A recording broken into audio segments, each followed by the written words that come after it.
ছাব্বিশের ভোটযুদ্ধের প্রচার পর্বে উন্নয়নের পাঁচালী নিয়ে বাড়ি বাড়ি হাজির হচ্ছেন তৃণমূল প্রার্থীরা। রাজ্যের স্বাস্থ্য পরিকাঠামো নিয়ে সেখানে বড়াই করা হলেও উত্তরপাড়া স্টেট জেনারেল হাসপাতালে গেলে এক মুহূর্তে তছনছ হয়ে যাবে সেই বিজ্ঞাপন। বেডে রোগী নয়, শুয়ে রয়েছে সারমে।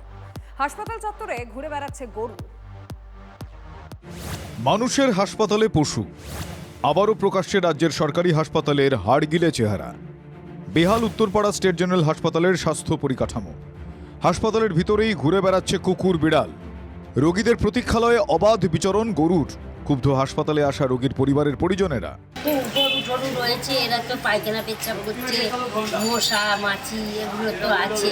এটা তো রোজের হয়ে যাচ্ছে গল্পটা, আমরাও দেখেছি কিন্তু কিছু বলা নেই বলেই অপরাধ। জেলার হাসপাতালের স্বাস্থ্য পরিষেবা নিয়ে সরব উত্তরপাড়ার সিপিআইএম প্রার্থী। আপনি ওই আউটডোরে চলে যান স্টেট জেনারেলে, উল্টো দিকের রাস্তাতে আউটডোর নাকি গার্বেজ সেন্টার আপনি বুঝতে পারবেন না। ভেতরে কুকুর বিড়াল ঘুরে বেড়াচ্ছে। উত্তরপাড়া জেনারেল হসপিটালটা বামফ্রন্ট আমলের হসপিটাল। আমি ওনাকে একবার বলবো, আপনি 40 বছর আগেকার ছবিগুলো একবার দেখুন। এ বিষয়ে প্রশ্ন করা হলে ব্যস্ততার কারণ দেখিয়ে ফোন কেটে দেন উত্তরপাড়া স্টেট জেনারেল হাসপাতালের সুপার মোহাম্মদ মহসিন। জেলার অন্যান্য সরকারি হাসপাতালের ছবিটাও যে খুব আলাদা তা কিন্তু নয়। চন্দননগরের গৌরহাটি ইএসআই হাসপাতালের বেডে কুকুর।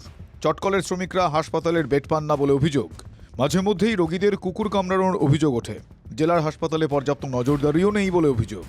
রাজ্যের স্বাস্থ্য পরিকাঠামো নিয়ে শাসক দলকে তীব্র কটাক্ষ উত্তরপাড়ার বিজেপি প্রার্থীর। এটা শুধু উত্তরপাড়া, শ্রীরামপুর, আরজিকর এইটা নয়, পুরো সিস্টেমটাই তো বিক্রি হয়ে গেছে।